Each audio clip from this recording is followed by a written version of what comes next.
Assalamualaikum warahmatullahi wabarakatuh. Halo Sobat Muslim, tahukah kalian bahwa dalam Islam ada ilmu yang menjelaskan bagaimana hukum agama diterapkan dalam kehidupan sehari-hari? Nah, itu disebut hukum fikih. Bagaimana hukum Islam juga tidak lepas dari para tokoh penting dalam sejarah. Salah satunya adalah Utsman bin Affan, yaitu khalifah ketiga yang dikenal sebagai sosok yang berjasa menjaga keaslian Al-Quran. Lalu, apa yang dimaksud dengan fikih dan bagaimana peran Utsman bin Affan dalam perkembangan hukum Islam? Mari kita bahas bersama. Secara bahasa, fikih berasal dari bahasa Arab, yang berarti memahami sesuatu secara mendalam. Secara istilah, fikih adalah ilmu yang mempelajari hukum-hukum syariat Islam yang mengatur perbuatan manusia berdasarkan dalil-dalil yang terperinci. Pengertian ini juga dijelaskan oleh Abu Hamid Al-Ghazali dalam kitab Al-Mustahab yang menjelaskan bahwa fikih berkaitan dengan pengetahuan tentang hukum syariat yang berhubungan dengan perbuatan manusia. Dalam Islam, hukum-hukum fikih bersumber dari Al-Quran, hadis atau sunnah Nabi, ijma atau kesepakatan ulama, dan juga berasal dari qiyas atau analogi hukum. Karena merupakan hasil ijtihad para ulama, fikih dapat berkembang mengikuti perubahan zaman selama tetap berlandaskan pada sumber-sumber hukum Islam.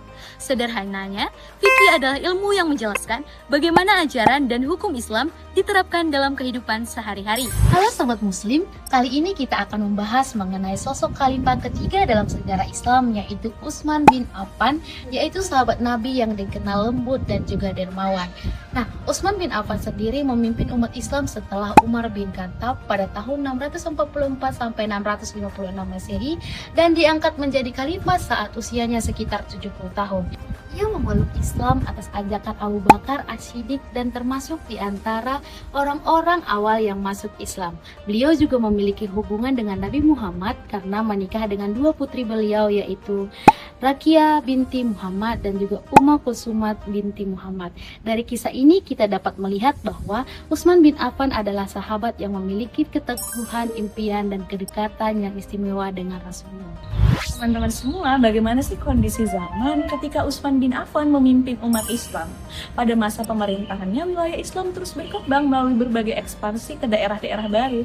Perkembangan ini juga lah yang akan membawa kemajuan ekonomi dan meningkatkan kesejahteraan masyarakat sendiri. Selain itu, Utsman bin Affan memiliki peran penting dalam penyusunan dan penyebaran mushaf Al-Quran yang seragam untuk menjaga keaslian serta keseragaman bacaan di wilayah Islam yang semakin luas.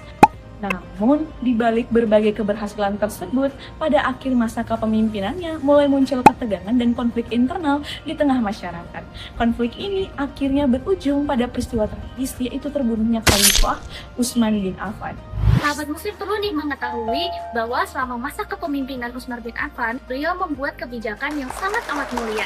Nah, kira-kira sahabat Muslim tahu nggak nih apa aja kebijakannya? Yuk kita bahas sama-sama. Jadi yang pertama, Utsman bin Affan pada saat itu membangun sebuah madrasah untuk menyebarkan ajaran agama Islam secara luas. Kemudian beliau juga membangun sarana dan prasarana pendidikan seperti sekolah, laboratorium, serta perpustakaan. Beliau berkomitmen untuk menjaga persatuan dan kelancaran bacaan Al-Quran di seluruh wilayah kekuasaan Islam. Selain memegang kekuasaan sebagai khalifah dan membuat kebijakan, Utsman bin Affan juga sangat berperan penting dalam perkembangan hukum Islam pada masa itu. Beliau merupakan sahabat Nabi sekaligus menantu Nabi Muhammad. Beliau bagaikan tonggak sejarah peradaban Islam. Beliau berkontribusi besar dalam kodifikasi Al-Quran dengan membuat salinan Al-Quran untuk menjaga keaslian dan keseragaman ayatnya. Dengan memperkokoh sumber utama hukum Islam, beliau lanjut memperluas wilayah kekuasaan Islam dengan terus menyebarkan agama Islam. Oke, setelah melihat kebijakan dari Utsman bin Affan, tibalah masanya pada akhir dari kepemimpinan Utsman bin Affan.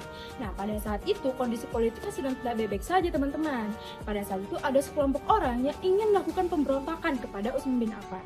Nah, Utsman bin Affan pada saat itu sedang berada di rumahnya, tepatnya di kota Madinah. Pada saat itu beliau sedang melakukan pengajian di dalam rumahnya. Nah, datanglah si pemberontak ini masuk ke dalam rumah beliau, ingin melakukan pembunuhan kepada beliau. Namun pada saat itu Utsman bin Affan juga melarang seseorang yang ingin melindungi dirinya karena tidak ingin ada pertumpahan darah di dalam rumahnya. Nah, tepatlah pada tahun 656 Masehi, Utsman bin Affan dinyatakan wafat atau meninggal di dalam rumahnya dalam keadaan syahid. Dari penjelasan tadi, kita dapat memahami bahwa fikih adalah ilmu yang mempelajari Islam yang mengatur kehidupan manusia berdasarkan Al-Quran, hadis, ijma, dan qiyas. Kita juga mengenal Utsman bin Affan sebagai khalifah ketiga yang berjasa besar dalam menjaga keaslian Al-Quran melalui penyusunan mushaf yang seragam. Meskipun masa kepemimpinannya berakhir tragis, beliau tetap dikenang atas kontribusinya bagi perkembangan umat Islam. Dan kisah ini kita dapat mengambil pelajaran tentang pentingnya iman, kepemimpinan yang bijaksana dan menjaga nilai-nilai agama.